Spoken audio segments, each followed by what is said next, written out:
오늘 설교가 조금 어려울 수 있어가지고 여기 중간중간에 좀 넣어놨거든요. 예, 이거 핵심은 넣어놨는데 한번 잘 이렇게 따라오시길 바랍니다.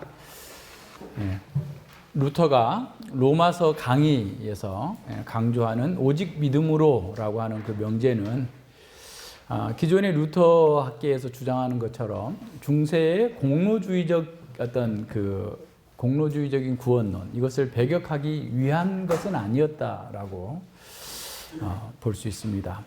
루터가 믿음을 강조한 목적은 인간이 진정한 참회에 이를 수 있다라고 보았기 때문이라는 거예요. 루터는 다음과 같이 얘기합니다.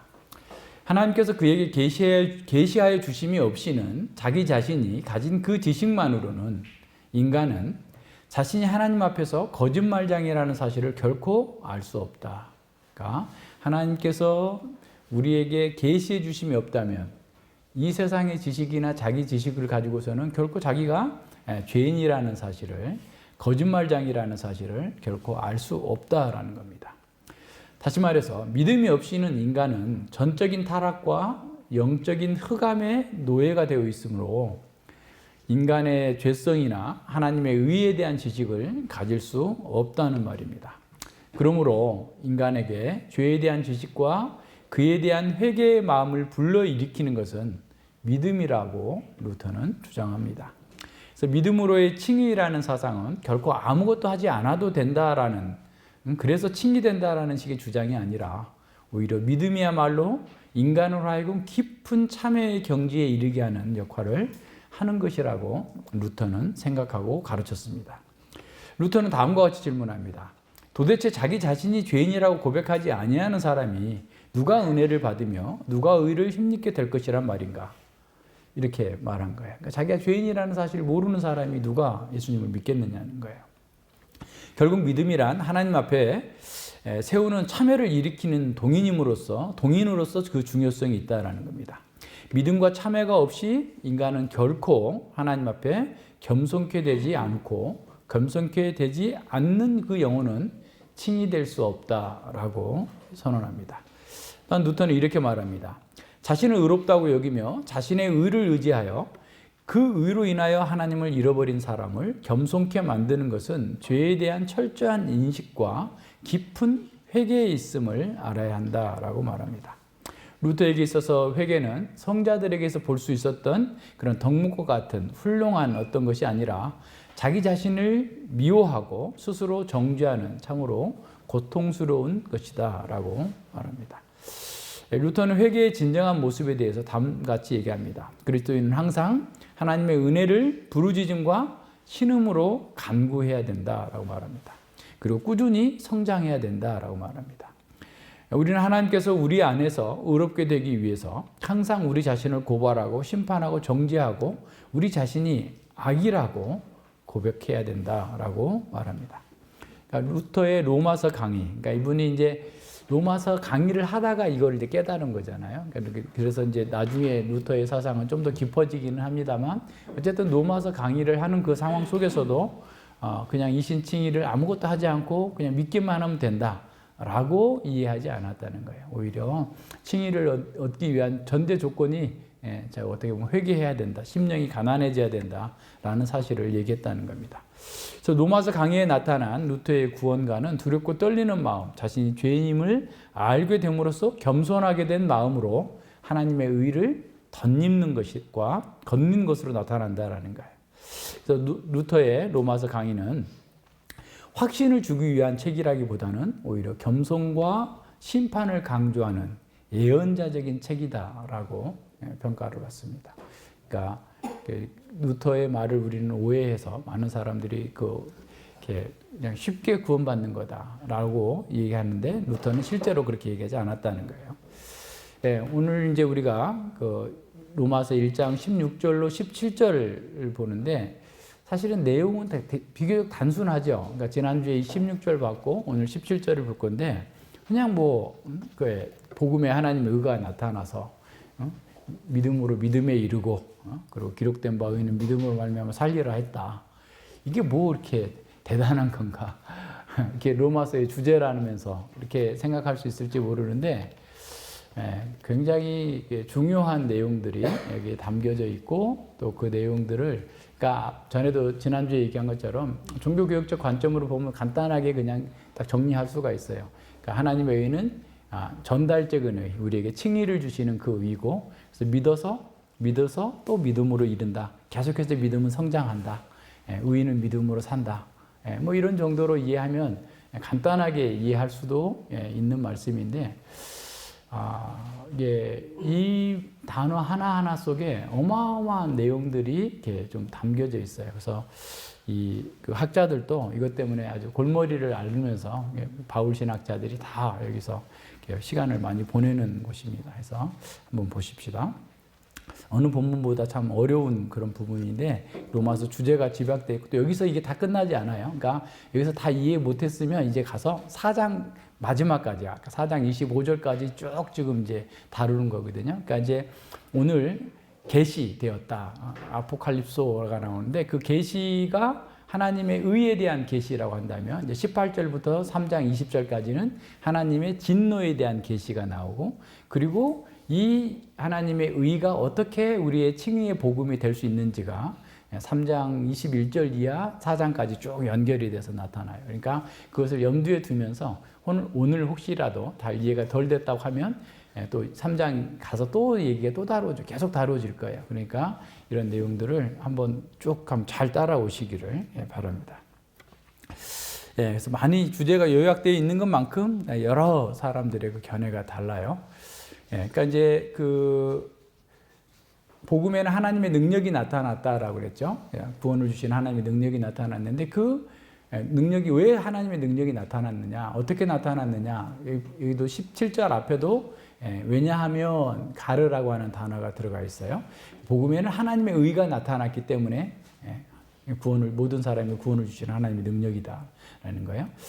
하나님의 의가 나타나서 믿음으로 믿음에 이르게 하니 기록된 바 의는 믿음으로 말미암아 살리라 함과 같다 그랬어요. 나타나다라는 말이 아포칼리푸시스라는 말인데 아포칼립토라는 말은 그 동사 헬라형이고 아포칼립시스라는 말은 계시하다, 나타내다, 벗겨내다 이런 말이에요. 그러니까 특별 계시할 때 그 계시라는 말이 이런 겁니다. 그래서 이 말은 그러니까 다시 말하면 바울이 하나님의 구속의 여러 계획과 여러 국면의 요소가 종말론적으로 나타나는 것, 폭로되는 것을 이렇게 쓰기 위해서 이 아포칼립토라는 단어를 나타나다라는 말을 계속 쓰고 있어요. 그래서 이제 뒤에 가서 또 나오죠. 하나님의 진노가 불의로 진리를 막는 사람들의 모든 경건치 않음과 불의에 대해서 하늘로 쫓아 나타나니 또 나타나는 거예요. 그러니까 그 상황들을 보여주고 있습니다. 그래서 그 복음이 하나님의 의를 어떤 식으로든 실제적으로 드러낸다라고 하는 사실을 보여주는 겁니다. 그렇다면 복음이 어디서 선포되든지 간에 종말론적인으로 성취된 그 하나님의 의가 드러나고 있다는 의미죠. 그러니까 우리가 복음을 전한다라고 하는 것은 결국 하나님의 능력 또 하나님의 의가 드러나는 것이어야 되죠. 그 의가 지금 계시되고 있다라고 하는 겁니다. 자, 이게 제일 중요한 게 이제 하나님의 의라는 얘기입니다. 하나님의 의가 무엇일까?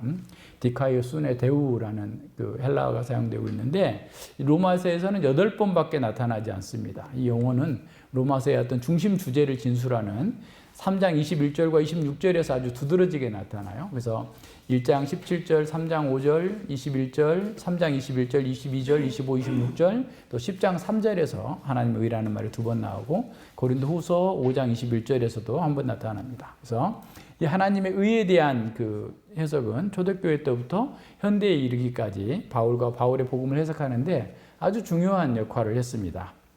하나님의 의에 대한 해석을 크게 3가지 범주로 나눌 수 있어요. 첫 번째는 뭐냐면 하나님의 속성적 의다, 하나님의 공의를 얘기한다라는 거예요. 그러니까 이 일부 학자들은 이 속성적 의, 하나님의 정의, 하나님의 공의, 하나님의 공정성이라고 말하는데 이 해석은 초대교회에서 널리 받아들여졌어요. 그러니까 초대교회 교부들이나 목사님들은 이 하나님의 의는 하나님의 공의를 얘기하는 거다라고 해서 인기가 있었는데 왜냐하면 그 헬라어 디카이오 수네라는 말과 라틴어에 여러분 디케가 누군지 아세요?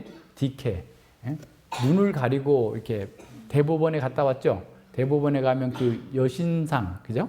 여신상이 그 디케, 정의의 여신이라고 나오는데 그 정의라는 말과 굉장히 유사하기 때문에 그래요. 그러니까 유스티티아 뭐 이런 그 말로, 라틴어 말로, 그러니까 라틴 사람들이 굉장히 정의에 대해서 관심이 있었고, 그러니까 정의로운 사회가 정의로워야 된다라는 것은 뭐 다 누구나 가지고 있는 보편적 속성인데, 하나님의 공의가 바로 그런 거다라고 하는 것 때문에 많은 교부들이 하나님의 속성으로서의 그 의를 이렇게 생각하면서 그렇게 그 해석을 했던 겁니다.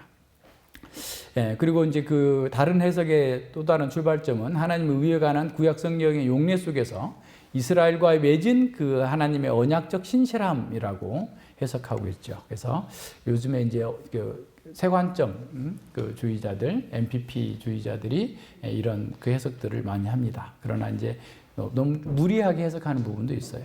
두 번째 부분은 하나님의 의는 하나님이 주시는 신분을 가리킨다. 다시 말하면 전달적인 의다라는 거예요. 그러니까 하나님께서 우리에게 의를 전달해 주는 의. 그러니까 복음에는 하나님께서 전달해 주는 의가 나타났다. 칭의, 우리에게 불의한 자에게 이제 뒤에 가서 이제 일하지 않는 자에게 그 일한 것으로 여겨주면서 은혜로 주시는 그 칭의가 나타났다라고 하는 면에서 전달적 의, 이신칭의 개념을 얘기하는 거죠. 그래서 루터는 개인적인 영적 투쟁은 이 하나님의 의가 원래 하나님의 공의라고 생각하면서 그 하나님의 공의를 만족시키기 위해서 자기가 최선을 다해서 고행을 하고 금식을 하고 절제를 하고 이렇게 했음에도 불구하고 결코 자기 속에서 만족이 되지 않았었는데 이 로마서 강의를 준비하고 하면서 갑자기 이 의가 하나님의 공의가 아니고 우리에게 거저 주시는 그 칭의의 의다라는 것을 깨닫고 그런 영적인 고통과 방황을 끝내게 됐던 것이죠. 그래서 여기서 이제 그래서 이제 대부분 이제 종교 개혁자들은 다 여기서 이제 루터가 말하고 있는 하나님의 의는 순전히 법정적인 의미, 칭의, 법에서 칭의했다. 그래서 이런 의미에서 칭의로 보는 거죠. 그래서 이런 문제로 보고 인간의 내면의 경신 도덕적인 변화로 보지 않았다. 내가 뭔가를 해가지고 이루어낼 것으로는 보지 않았다는 거죠. 하나님의 의에 대한 이런 이해가 루터 신학의 중심에 있고 개신교 해석의 특징이 되었죠. 그대로 계속해서. 그래서 이런 견해에서 보면 바울은 복음이 하나님으로부터 주어지는 의로운 신분을 이렇게 주는 그런 하나님의 의이다. 그게 드러났다라고 하는 것을 천명하고 있는 거죠.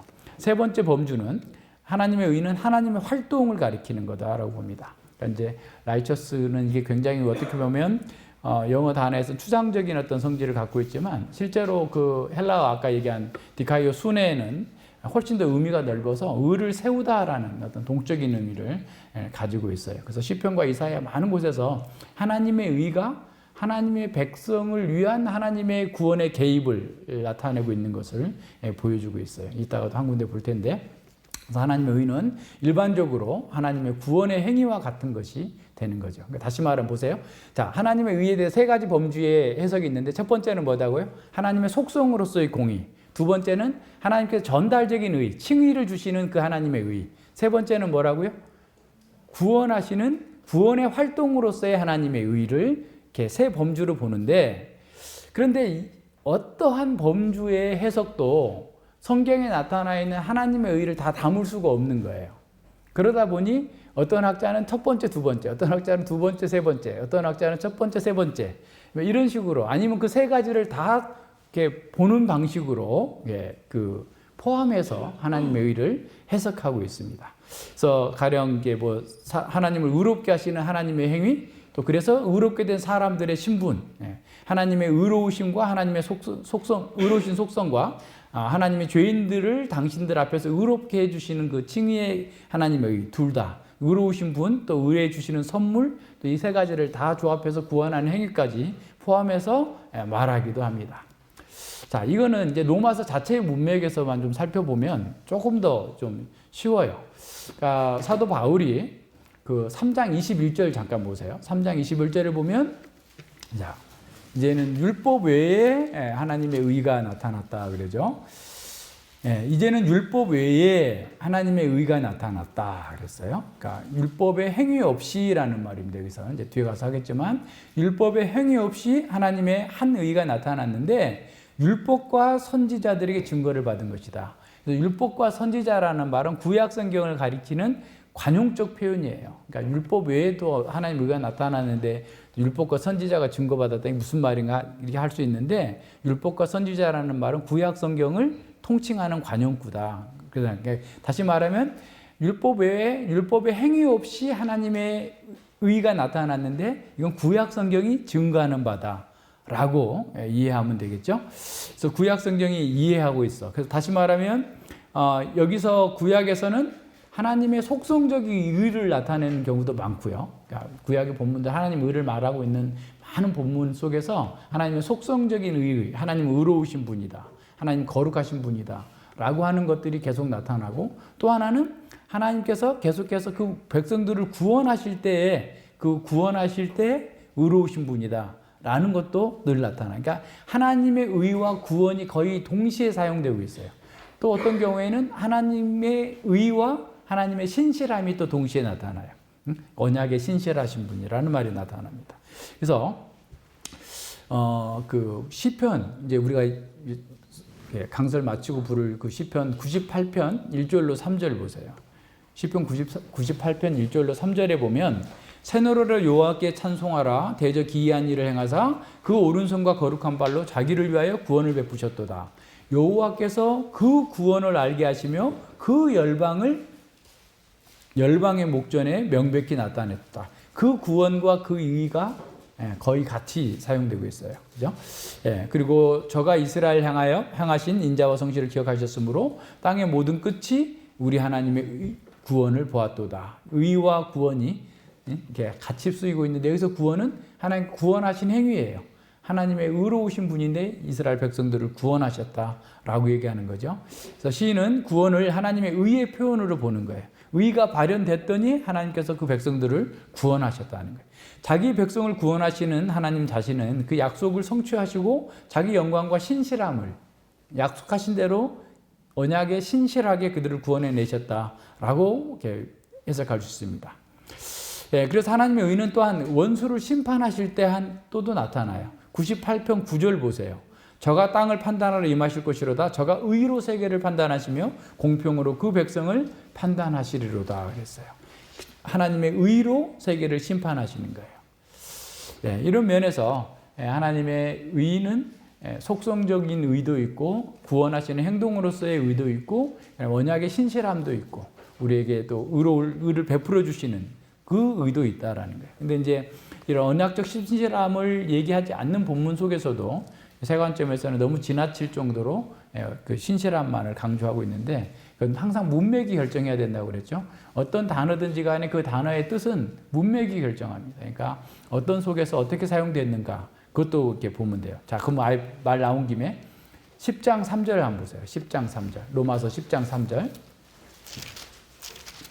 10장 3절에 보면 하나님의 의라는 말이 두 번 쓰였어요. 하나님의 의를 모르고 자기 의를 세우려고 힘써 하나님의 의에 복종치 아니한다라고 그랬어요. 여기서 하나님의 의는 뭘까요? 그러니까 뭘까요? 속성의 의? 전달의 의, 전달의. 하나님께서 믿으면 구원해 주신다라고 하는 그 전달의 의, 칭의의 의를 주셨는데 유대인들은 그걸 모르고 자기 힘으로 의를 얻으려고 하면서 하나님의 의에 이미 칭의의 의, 믿으면 구원해 주시겠다는 그 하나님의 의에 복종하지 않았다 그 말이에요. 그죠? 그러니까 그 본문상에서 그 내용을 다시 봐요. 다시 3장 다시 보세요. 3장에는 그 26절 보세요. 자, 곧 이때에 자기의 의로우심을 나타내사 자기도 의로우시며 예수 믿는 자를 의롭다 하려 하십니다. 여기서 어떤 거죠? 자기의 의로우심을 나타내서. 그런데 그 의로우심을 나타냈는데 자기도 의로우시다? 이건 뭐예요? 하나님의 속성적 의죠. 하나님은 공의로우신 분이라는 사실을 드러내시고 의롭다는 걸 드러내시고 그 백성들을 의롭게 하는 것은 또한 칭의의 의인 거죠. 그러니까 같은 단어가 사용됐어도 그 문맥 안에서 그 내용이 해석이 달라질 수 있다라고 하는 걸 생각해 봐야 돼요. 3장 5절 보세요. 3장 5절을 보면 그러나 우리의 불의가 하나님의 의를 드러나게 하면 무슨 말을 하려? 내가 사람의 말하는 대로 말하노니 진노를 내리시는 하나님이 불의하시냐? 여기서 3장 5절에서의 하나님의 의는 무슨 의입니까? 속성적인 의죠. 그러니까 우리가 하나님의 그 말씀대로 믿지 않고 하나님의 말씀을 거부했다고 해가지고 하나님의 그 의가 드러났다. 하나님 거룩하심이 드러났다고 한다면 그게 무슨 우리의 죄가 되겠느냐라고 하면서 가상의 대적자들이 이렇게 바울에게 지금 말하고 있는 것을 이렇게 상황을 이렇게 나타내면서 그 말씀을 이렇게 말씀하시는 거잖아요. 예, 그래서 이런 모든 면들을 잘 생각해 봐야 됩니다. 예, 그래서 이 로마서에서 의와 믿음이라는 단어가 늘 이렇게 견고하게 통합되어서 나타납니다. 물론 앞서 얘기한 것처럼 3장 5절이나 이런 데서는 믿음과 연결이 안 돼 있죠. 그러나 이 속성적 의는 하나님의 인격과 하나님의 언약에 대한 신실함을 드러내는 겁니다. 그런데 이제 전통적으로 우리 종교개혁파 개혁자 후예들은 1장 17절에서 나오는 그 하나님의 의나 3장 그 21절로 22절 그리고 10장에 아까 나와 있는 그 하나님의 의는 믿음의 응답과 아주 그 밀접하게 연결되어 있다고 봐요. 그 맞는 거죠. 믿기 때문에 이렇게 되는 거예요. 예, 그런데 가장 그래서 이제 그런데 이 17절을 갖다가 속성적 의는 배제하고 오히려 전달적인 의만, 다시 말하면 칭의만 얘기한다라고 하는 식으로 보는 거예요. 그래서 이제 여기에 좀 문제가 있는 것으로 나타납니다. 그래서 이제 바울이 의라는 이 언어를 이렇게 쓸 때 반드시 그렇게 사용했는가라고 하는 것은 그 문맥 전체에서 함께 봐야 됩니다. 그래서 최근의 학자들은 그렇지 않다라고 하는 것을 로마서와 성경 전체의 문맥을 통해서 이렇게 반박하면서 반박한다고 그래가지고 그게 틀렸다라는 말이 아니라 좀 더 해석을 더 이렇게 분명하고 명확하게 폭넓게 봐야 된다라는 거죠. 예, 그래서 그 리처드 롱네커의 견해가 가장 설득력 있는 견해이기 때문에 제가 거기다 좀 요약해놨습니다. 주보에 나와 있죠. 예, 로마서 1장 16절과 17절 그리고 3장 21절로 23절의 논제의 진술에서 하나님의 의라는 어구를 포괄적으로 사용하여서 속성적인 의미, 다시 말하면 하나님의 그 공의로서의 속성적인 의미 그리고 전달적 의미, 범주를 모두 포함시켜야 된다라는 말이에요. 그러니까 하나님은 거룩하신 분으로서 또한 우리를 거룩해 하시는, 칭의를 선언하시는 그런 의로 이렇게 봐야 된다는 거죠. 예. 그리고 하나님의 공의, 25절 그 B절과 26절 그 A절에서, 아까 3장입니다. 여기는 3장 그 26절 A에서 하나님이 의롭다 하심이라는 그 주제가 게시되어 있는데, 특히 아까 본 것처럼 자기의 의로우심을 나타내서 자기도 의로우시며 또한 예수 믿는 자를 의롭다 하심이라 라고 했던 것은 하나님의 공의를 이렇게 말하고 하나님의 속성적 의미를 강조할 뿐만 아니라 의롭다 하고 하시는 분으로서의 전달적 의미, 칭의적 의미도 거기에 같이 포함되어 있다라는 거예요. 예, 아까 얘기한 거 3장 5절에서는 속성적 의미가 전면으로 부각되고 있고 10장 3절의 전반부는 전달적 의미가 분명하고 하반부는 전달적 의미이기도 하지만 또한 속성적 의미도 포함될 수 있다라는 거죠. 그러니까 하나님의 의에 복종치 아니하였다라고 했을 때도, 그러니까 왜냐하면 하나님의 그 거룩하심과 그분이 제시해 놓으신 구원의 길을 거부했기 때문에 그와 같이 표현할 수 있는 거죠. 자, 바울 서신 외에 신약 성경의 세 곳, 마태복음 6장 33절 그의 나라와 그의 의를 구하라, 하나님의 의를 구하라 라고 나와 있는데, 그것도 또 야고보서 1장 20절이나 베드로서 1장 1절에 하나님의 의는 속성적 의, 하나님의 그 성품으로서의 속성적 의가 지배적이다라는 겁니다.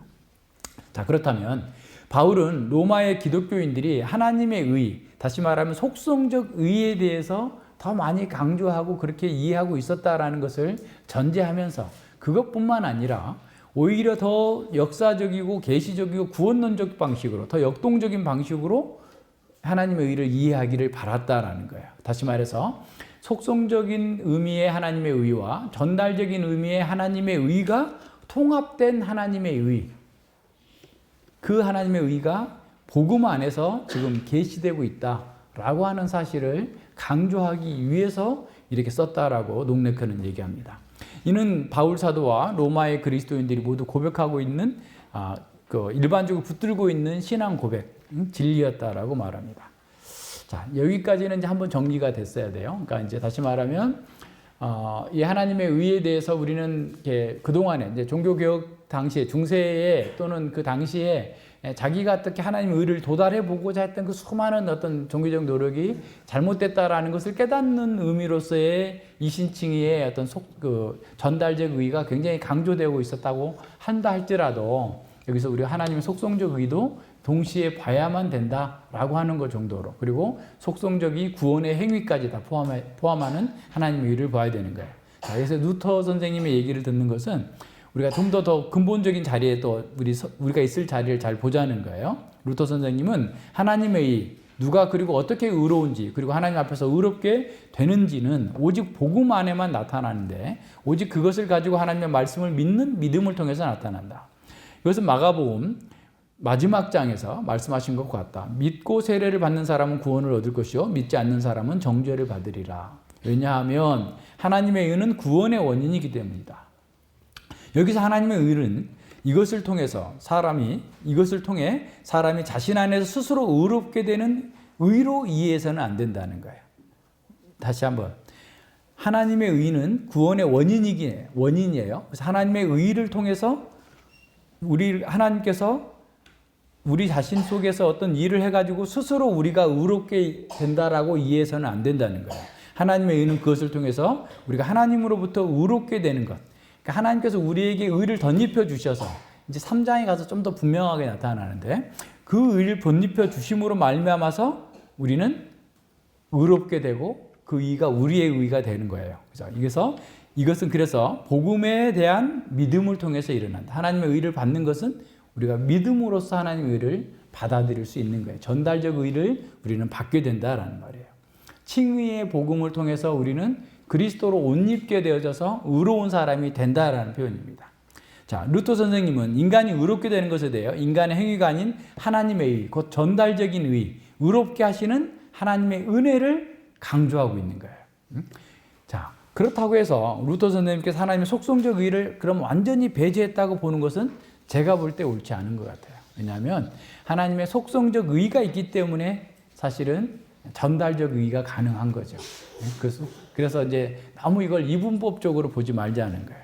그래서 3장 26절에서 말한 것처럼 자신의 의로우심을 나타내서 자기도 의로우시며 또한 예수님 믿는 자들을 의롭다 하시는 거예요. 그러니까 자기의 의로움을, 그러니까 이제 결국은 3장 문맥을 다시 생각해 보면 우리의 같은 죄인을 어떻게 하나님께서 의롭게 하시느냐, 하나님 불의하지 않습니까? 라고 하는 반론이 있을 거 아니에요. 그럴 때 바로 예수님께서 우리의 죄를 위해서 죽어주셨고, 우리의 모든 인류의 죄를 위해서 예수님이 죽어주셨기 때문에, 그래서 우리를 의롭게 하시는 그 하나님의 의도 보호가 되고, 불의한 우리가 하나님 안에서 의롭게 될 수 있는 길을 여셨다라고 하는 말이에요. 자, 그렇다면, 그렇게 이해한다면 하나님의 전달적인 의를 우리가, 이신칭의 의를 우리가 받는다 할지라도 하나님께서 본래 가지고 있었던 그 속성적 의미를 불어 배제할 이유는 없다라는 거죠. 그래서 우리는 하나님의 의를, 속성적 의와 전달적인 의, 그러니까 하나님의 공의로운 성품과 하나님께서 우리를 의롭다 여겨주시는 그 하나님의 의를 분리할 수 없을 정도로 밀접하게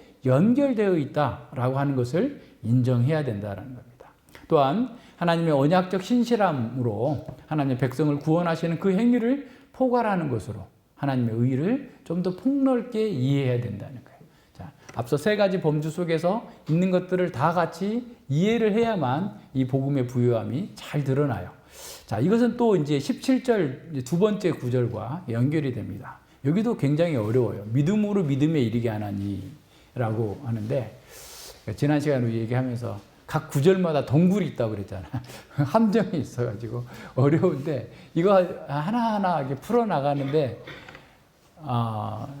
굉장히 어려워요. 예. 최대한 쉽게 설명을 할 텐데, 이렇게 잘 따라오시면 돼요. 예. 자, 지난 150년 동안에 이 신학계에서 광범위하게 논의되어 준 어구예요. 그래서 그동안에 교회사 가운데서 어떻게 해석이 되어졌나를 이렇게 쭉 보니까, 보세요.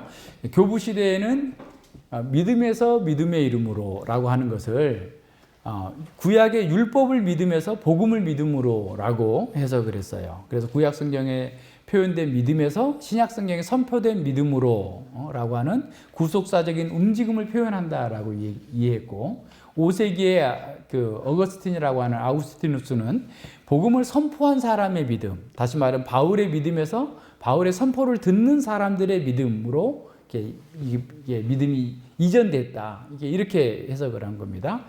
종교개혁시대 누터 선생님은 믿음 안에서 점점점 성장해가는 그것을 얘기하고 있다라고 설명하면서, 그래서 어느 누구도 이미 그것을 잡은 것 같다고 생각하지 말고 계속해서 성장해야 된다라고 이렇게 설명합니다. 그리고 칼빈 선생님도 매일매일의 신자의 진보를 언급하는 거다. 그래서 믿음에서 믿음으로 매일매일 믿음에서 성장해 가야 된다라고 이렇게 설명을 하셨죠. 그러다 보니까 이제 오늘날 대부분의 주석가들은 이 표현이 모든 신자의 매일의 진보라고 이렇게 받아들였어요. 따라서 믿음에서 믿음으로라는 말, 또 믿음으로 믿음에 이르게 한다라고 하는 말은 그리스도인의 삶의 어떤 그 유형의 진보를 나타내는 것으로 종교개혁 이후의 학자들은 봤습니다. 그래서 어떤 학자는 이동하는 것을 좀 더 염두에 둬서 16절과 연결해서 첫째는 유대인이요, 그 다음에 이방인에게로다 했으니까 유대인의 믿음에서 이방인의 믿음으로 이렇게 이동하고 있다라는 식으로 해석을 합니다. 근데 여기서 믿음으로 믿음에 이르게 한다라는 그 표현은 그 헬라어로 에크피스테오스 에이스 피스틴이라는 말인데요. 해석하기가 굉장히 어려워요. 그래서 이게 80년대부터 그 학자들까지, 최근 학자들까지 이게 한 단어, 에크는 뭐뭐로부터라는 말이에요. 그래서 에크피스테오스, 그러니까 믿음. 근데 이게 이 믿음이나 이 신실함이라는 말이 구약에서 믿음이라고 말하는 그 신실함이라고 의미하는 그 에무나라고 하는 그 말에서, 그러니까 같은 의미, 그러니까 의미의 폭이 넓다는 거죠, 쉽게 말하면. 그래서 그렇게 본다면 여기서 인간의 믿음에서 믿음으로라고 잘하는 게, 그러니까 예를 들어서 뭐 구약의 믿음에서 신약의 믿음으로, 오늘의 믿음에서 내일의 믿음으로, 뭐 유대인의 믿음에서 이방인의 믿음으로가 아니라 이것을 하나님의 신실함으로 해석을 해야 된다는 거예요. 그래서 하나님의 신실함에서 인간의 신실함으로. 근데 이제 그 뭐뭐로부터라고 하는 게 아까 에크라고 했다면, 에이스라는 말은 무엇무엇으로라고 하는 목표를 사용하고 있어요. 다시 말하면 에크피스테오스라는 말은, 첫 번째 믿음으로라는 말은 믿음의 출처를 얘기한다면, 에크라는 말이 그 헬라어 그 전치사 에크가 출처를 얘기하니까 신실함으로부터, 그리고 에이스 목표, 그러니까 또 피스테오스, 피스틴 믿음, 그러니까 이 신실함의 근거 출처로 해서 어떤 신실함에 이르는 목표로라는 말이에요. 쉽게 말하면, 그러니까 이 믿음에서 또는 이 신실함에서 시작돼서 출발해서 이 믿음에 이르는 목표, 이 신실함에 이르는 게 목표다, 이 말이죠. 그죠? 믿음으로 이른다라는 말이에요. 자, 그러면 하나님의 의가 하나님의 신실함으로부터 기원하여서 사람의 신실함을 목표로 계시되었다라고 해석하는 거예요. 앞서 얘기한 그 롱네커라고 하는 학자가 이렇게 해석하는데 저는 동의합니다. 어떤 사람은 그리스도의 신실함에서 우리의 신실함으로, 그리스도의 믿음에서 우리의 믿음으로. 그러니까 예를 들어서 보세요. 에크가 출발이라고 한다면 우리의 믿음이 출발이 될 수는 없잖아요. 우리의 신실함이 출발이 될 수 없잖아요. 그러니까 하나님의 신실함이 우리의 출발이 되어서, 이게 복음이 지금 복음에 하나님의 의가 나타났는데, 믿음에서 믿음으로 이른다라는 하나님의 신실함 속에서 우리의 신실함을 목표로 나가고 있는 것을 계시해주고 있다라고 하는 것으로 보는 것이 복음의 풍성함을 더 잘 드러내는 방식이라고 보여요. 그래서 인간의 믿음은 하나님과 예수 그리스도의 복음을 믿는 그 믿음이라고 해석해야 되죠. 그렇다면 믿음에서 믿음으로 해서 의미하는 것은 인간의 믿음을 두 번 언급하는 것이 아니라, 첫 번째 믿음에서는 복음에 선포되는 그 기초인 하나님의 신실함을 의미하고, 두 번째 믿음으로는 한 개인의 삶에서 복음을 받아들이는 데 필요한 인간의 반응으로서의 믿음, 신실함으로 해석해야 된다라는 겁니다. 자, 그러면 이제 우리는 개혁자들의 해석과 지금 이제 요즘의 현대학자들의 해석을 둘을 놓고 어떤 해석을 취해야 될까? 앞에 건 틀리고 뒤에 건 맞다라고 너무 무자르듯이 하지 말고 좀 조화로운 해석을 하자라는 거예요. 물론 본문의 의미상 뒤에 것이 맞아요. 그러나 앞에 그렇게 해석을 했다 해서 잘못됐다기보다는 근데 사실 결과적으로는 이제 적용점에서는 똑같아요. 우리의 믿음이 매일매일 성장해야 된다라는 거잖아요. 그러니까 그리스도의 믿음 또는 하나님의 신실함에서 우리의 신실함의 목표를 두고 있는 거잖아요. 우리의 신실함 또한, 우리의 믿음 또한 계속해서 성장해 가야 되고 온전케 돼야 된다고 하는 적용에서는 같은 의미가 있어요.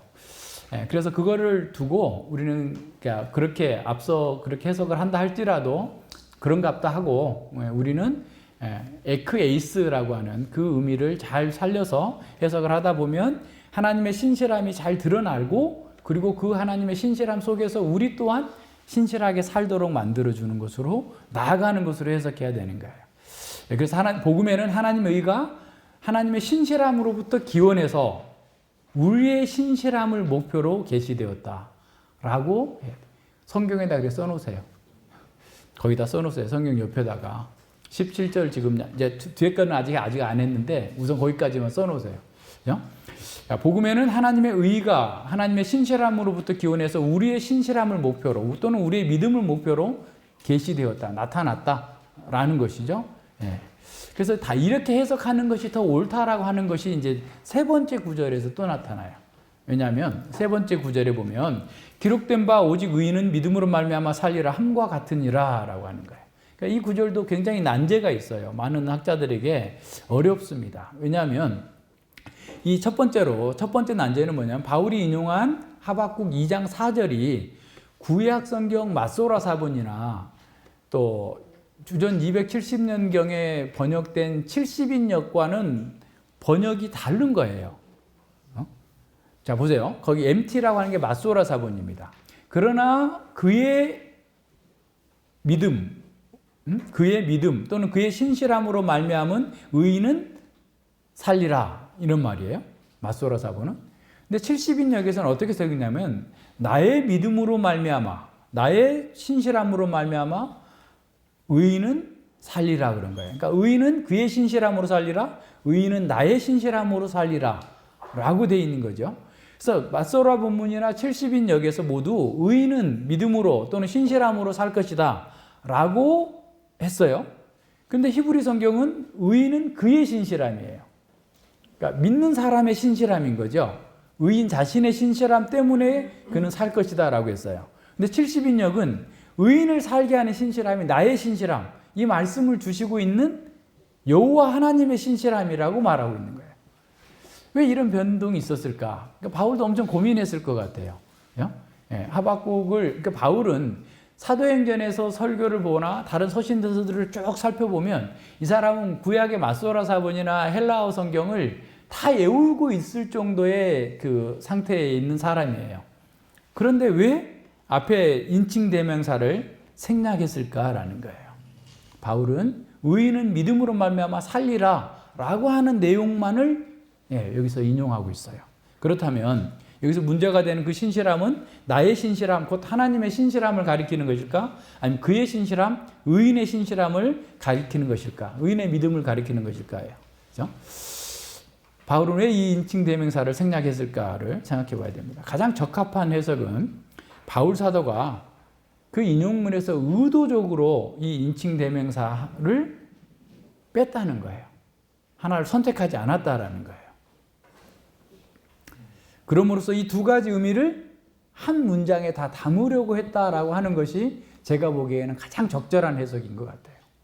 무슨 말인지 아시겠죠? 자, 그럼 왜 그러는지를 한번 봐요. 하박국 2장 4절에서도 보면 하박국은 지금 이게 그 당시 사회의 불의함을 막 하나님께 고발하잖아요. 저렇게 인간들이 지도자들이 부패하고 악한데 왜 저들을 그냥 두십니까? 라고 막 항의하잖아요. 그럴 때 하나님께서 바벨론 군대를 배려다가 싹 쓸어버리실 거다 라고 하면서 이제 하나님께 그렇게 하시니까 하박국은 아예 하나님 눈이 정결하신 분이 어떻게 이 나쁜 놈들보다 더 나쁜 놈들을 데려다가 이 이스라엘을 친다는 말입니까? 이건 너무 병보다 약이 더 세가지고 죽게 생겼습니다. 라고 하면서 하나님께 항의하고 하나님께 기도한 후에 기다리고 있는 거예요. 하나님의 응답을 기다렸을 때 하나님께서 이 말씀을 주신 거예요. 그래서 이제 의인은 이렇게 무슨 일이 있어도 의인은 그 믿음으로 말미암아 살리라. 근데 거기서는 그의 믿음이라고 해요. 히브리 본문에서는. 자, 그의 믿음으로 살리라 하면서 바벨론도 심판받고 궁극적으로 하나님 나라가 이루어질 것이다라는 것을 선언하고 있는 그 중에 의인은 믿음으로 말미암아 살리라 라고 하는 그 말씀을 주셨어요. 자, 그렇다면 히브리서 그 하박국 문맥에서도 하나님의 의의 계시와 믿음으로 사는 자의 의의 계시 사이에는 연결이 돼 있어요. 그죠? 예, 그러니까 하나님께서 나타내 보이시는 것과 그 사는 사람이 연결되어 있단 말이에요. 그래서 의인이 믿음으로 말미암아 산다라는 말은 1차적으로 죽음의 지배에서 벗어나서 하나님의 백성이 된다는 의미예요.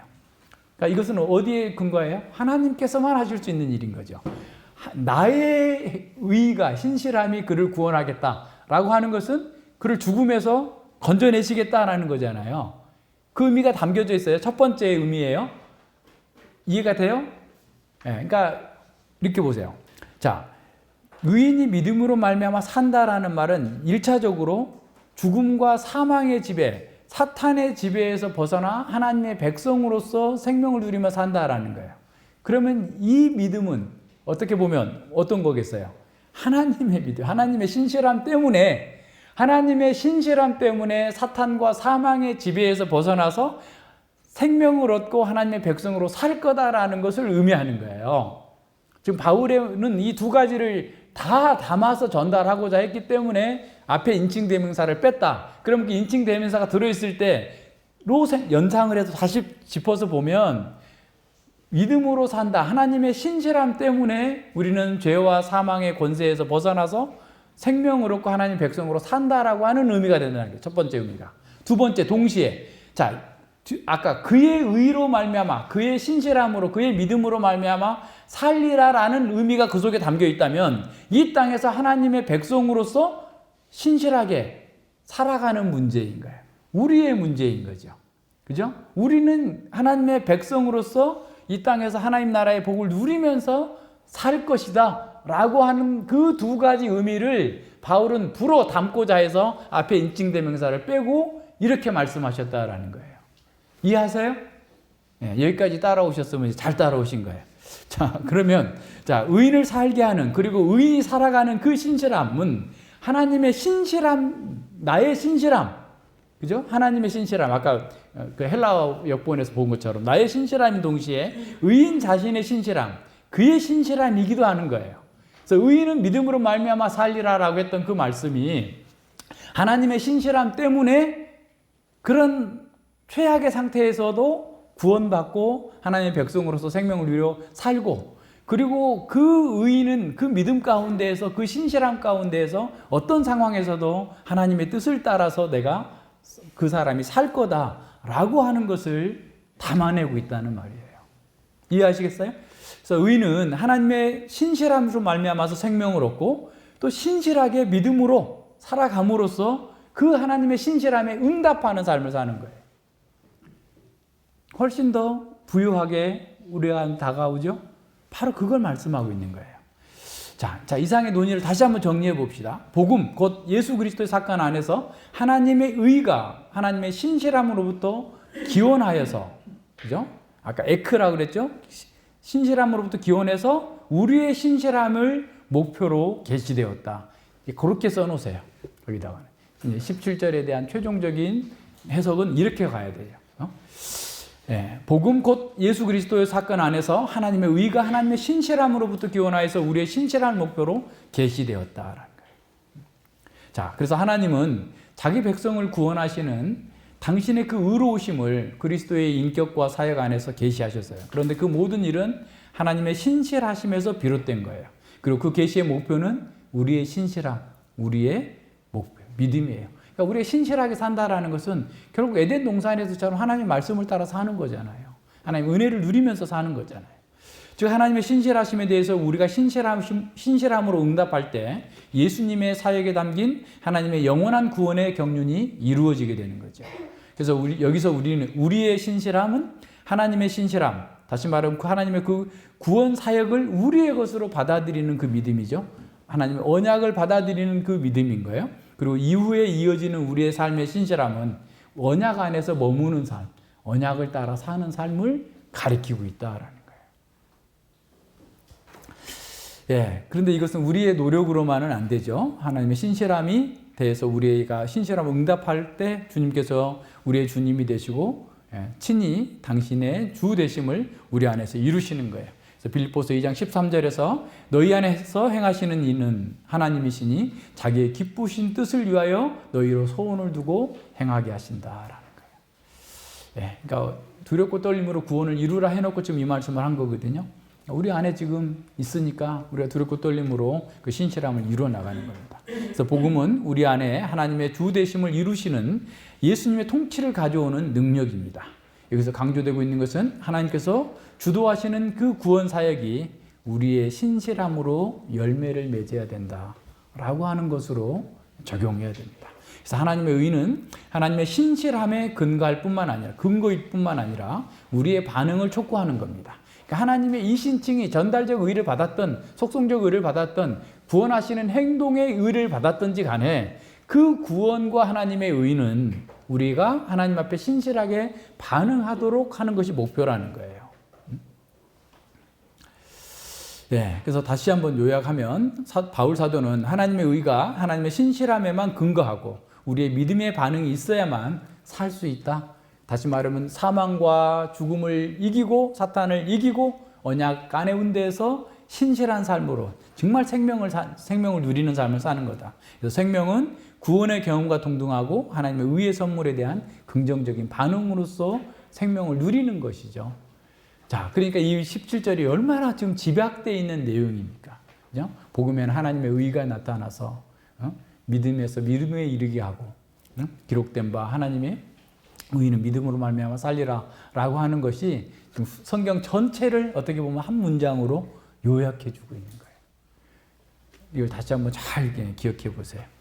자, 그렇다면 보세요. 믿음은 지적인 동의가 배제될 수는 없지만 그 강조점은 하나님께 항복하는 의지의 행위에 있어요. 그냥 머리로서 아는 것을 동의했다, 찬동했다 이 정도가 아니라 하나님께 의지하는 거예요. 굴복하는 거예요. 그래서 믿음은 일련의 교리에 대한 동의가 아니라 한 인격에 대한 신뢰예요.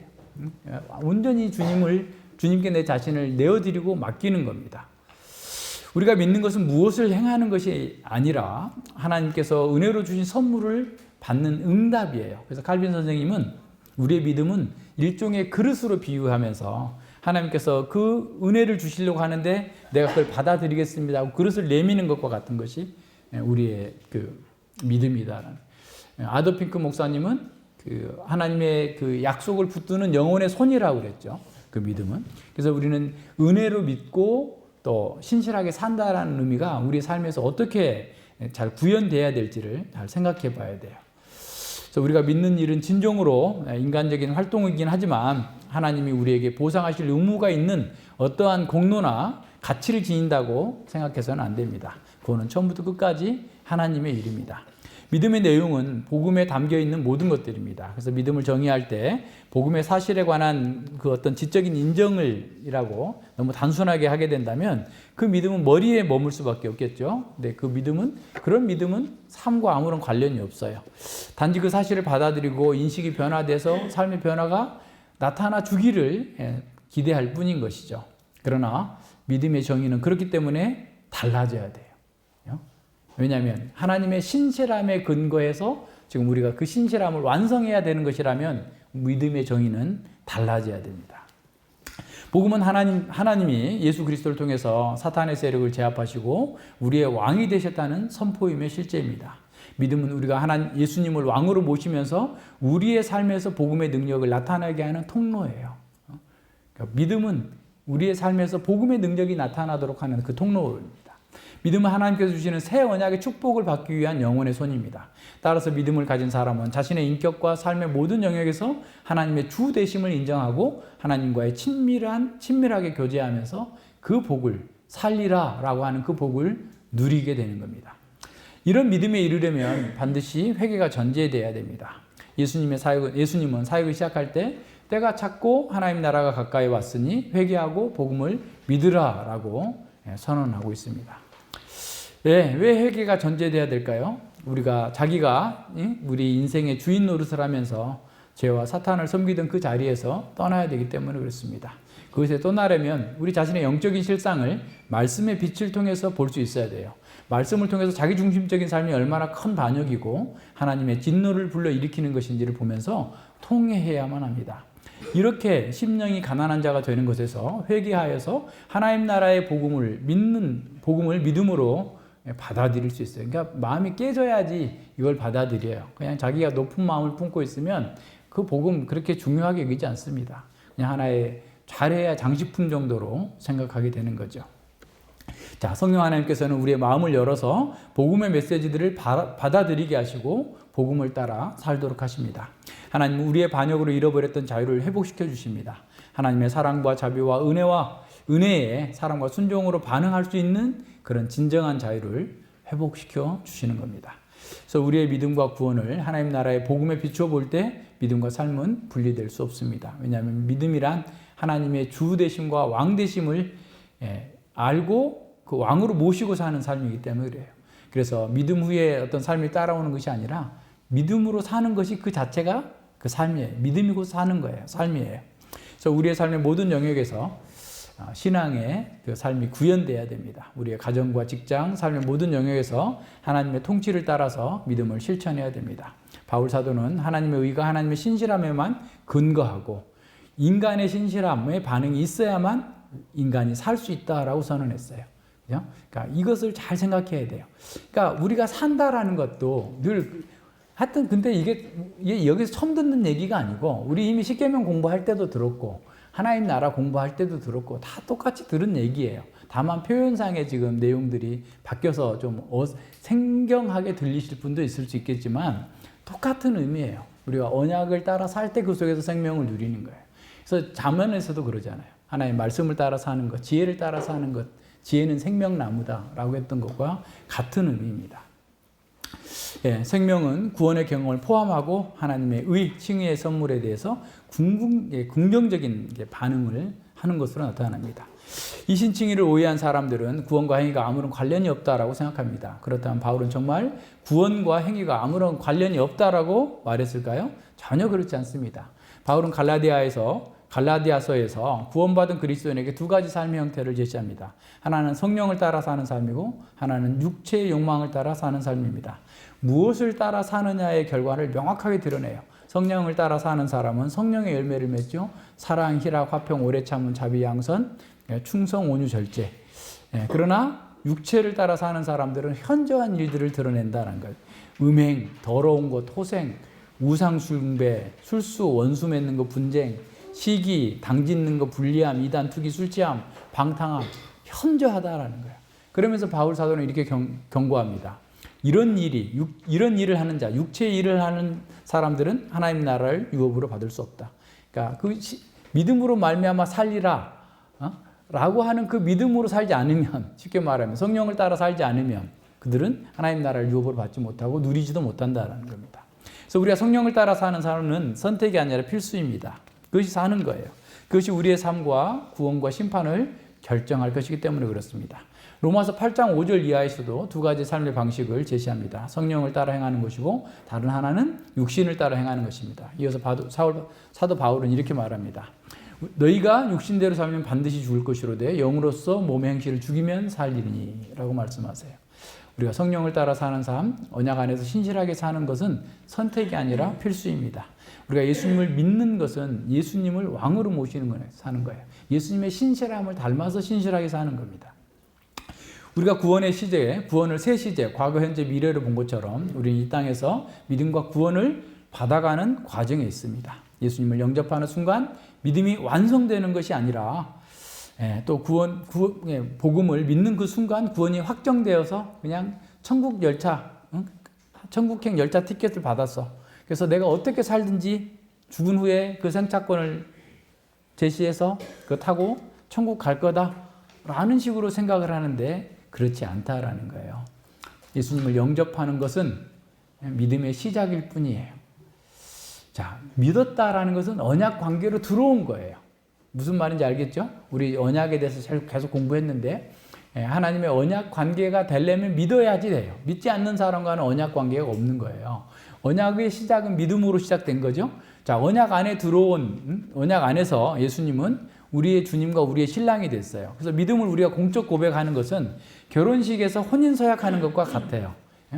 혼인 서약했다고 해서 결혼이 완성되는 게 아니잖아요. 이제부터 살아야 되잖아요. 이제 비로소 결혼 생활이 시작된 겁니다. 평생 함께 살면서 완성하고 누려야 될 그 결혼이라는 과제와 축복을 우리는 누리기 위해서 해나가야 됩니다. 우리도 믿음으로 구원을 얻고 언약 안으로 들어왔습니다. 이제부터 신랑이며 주인 되시는 예수님과 함께 살아야 되는 것이죠. 그래서 바울 사도는 두렵고 떨림으로 너희 구원을 이루라 라고 권면했습니다. 이 말씀은 우리의 노력으로 구원을 성취하라는 의미가 아니고 우리가 하나님의 왕되심을 인정하고 나의 삶의 주도권을 내려놓고 주님의 통치 아래서 살라라는 겁니다. 우리의 삶의 모든 영역에서 하나님의 통치가 확장되도록 두렵고 떨림으로 자기를 부정하고 자기를 헌신해 나가라는 겁니다. 믿음의 순종은 믿음의 행위를 포함합니다. 순종하는 삶은 당연히 선한 일을 하게 되는 거죠. 자, 엄밀히 말한다면 믿음 뒤에 행위가 따르는 것이 아니라 믿음 자체가 그 행위가 되어야 되는 거죠. 이것은 하나님 나라의 복음에 반응하는 믿음이고 믿음으로 말미암아 사는 구원입니다. 바울이 행위 없이 구원을 말했다고 하는 것은 심각한 오해입니다. 앞서 보았던 것처럼 루터 선생님 말을 다시 한번 상기해 봐요.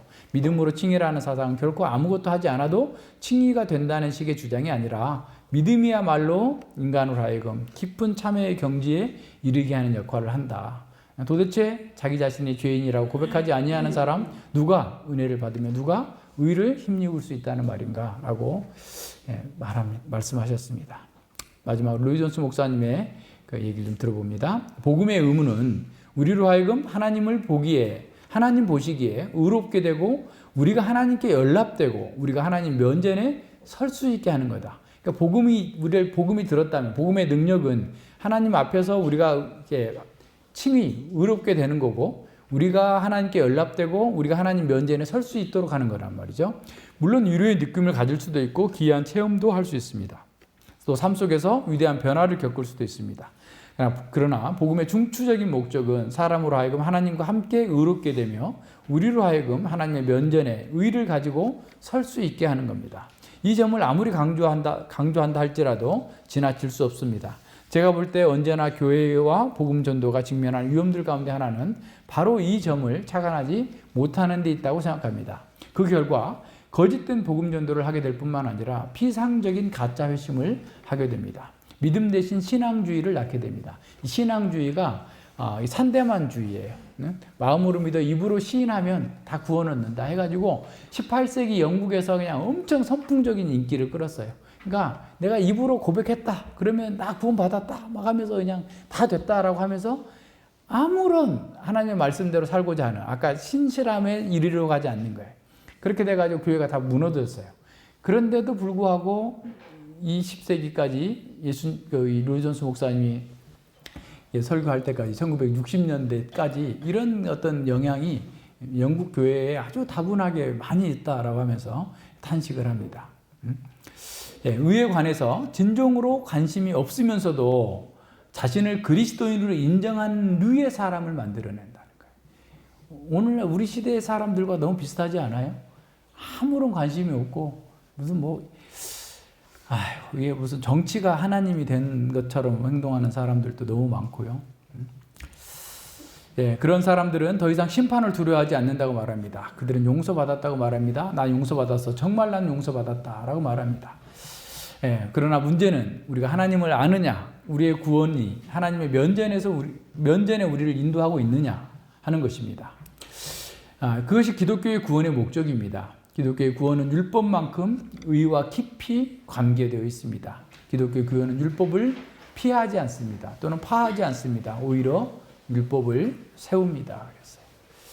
예, 오늘날 이런 신앙주의가 한국교회에도 만연해 있습니다. 입으로 고백했기 때문에 자신은 천국행 승차권을 소유했다고 생각합니다. 말씀을 공부하거나 또는 하나님과의 교제에 관해서 아무런 관심이 없어요. 오히려 신앙의 이름으로 자기의 정욕을 추구하는 사람들이 넘쳐나고 있는 그런 시대에 삽니다. 이런 배교의 시대에 우리가 무엇을 할 수 있고 무엇을 해야 할까요? 먼저 우리는 진리 위에 우리의 믿음의 토대를 굳건하게 세워야 됩니다. 복음 안에서 구원을 주신 하나님의 능력을 더 많이 경험하면서 그걸 누려야 돼요. 복음에 나타난 하나님의 의가 하나님의 신실함에서만 근거하고 그것은 곧 우리의 또한 신실함으로 반응해야만, 우리가 그 신실함으로 반응할 때 우리가 살 수 있다. 의인은 믿음으로 말미암아 살리라. 그냥 믿었기 때문에 산다라는 게 아니라 그 믿음을 구현하는 삶, 신실한 삶으로 드러낼 때 우리는 생명의 삶을 살 수 있다라고 여기고 그렇게 살아야 된다는 겁니다. 생명을 구원을 누리고 칭의에 대한 어떤 선물을 긍정적으로 반응하는 거예요. 하나님께서 우리에게 칭의를 주셨다면 거기에 긍정적으로 신실함으로 반응해야 된다는 겁니다. 그래서 하나님의 백성은 이 하나님의 성품의 어떤 성품을 가시적으로 구현할 때 가장 아름답고 복된 삶을 사는 겁니다. 그래서 이 하나님의 복음이 우리 가운데 주어졌어요. 그래서 이 깊은 은혜를 우리가 누리기 위해서 좀 열심히 공부하고 기도하고 하나님께 더 가까이 가고자 하는 우리의 노력이 더 이렇게 분발해야 됩니다. 기도하겠습니다. 예, 하나님 아버지 감사를 드립니다. 주님께서 우리 안에 이렇게 복음으로 충만한 그 은혜를 허락하여 주시고 그 은혜 가운데에서 하나님의 능력으로 구원받고 하나님 나라의 그 영광을 누리면서 살게 해주셔서 진실로 감사를 드립니다. 하나님의 의가 우리에게 나타나서 참으로 그 하나님의 신실함에 근거한 그 은혜 가운데에서 우리의 신실함으로 반응하고 그렇게 반응하면서 진정으로 생명을 누릴 수 있다는 사실을 배웠습니다. 이 말씀들이 참으로 우리의 머리에 머물지 아니하고 우리의 마음과 우리의 삶 전체로, 우리 존재 전체로 확산되게 해주셔서 우리가 언제 어디에서 무엇을 하든지 간에 주님의 백성으로 칭의를 입은 자답게 모든 면에서 신실하게 주님께 응답하는 것으로 진정한 생명을 누리고 하나님께 영광과 찬양을 돌려드릴 수 있도록 이끌어 주시옵소서. 감사드리며 예수님 이름으로 기도드립니다. 아멘.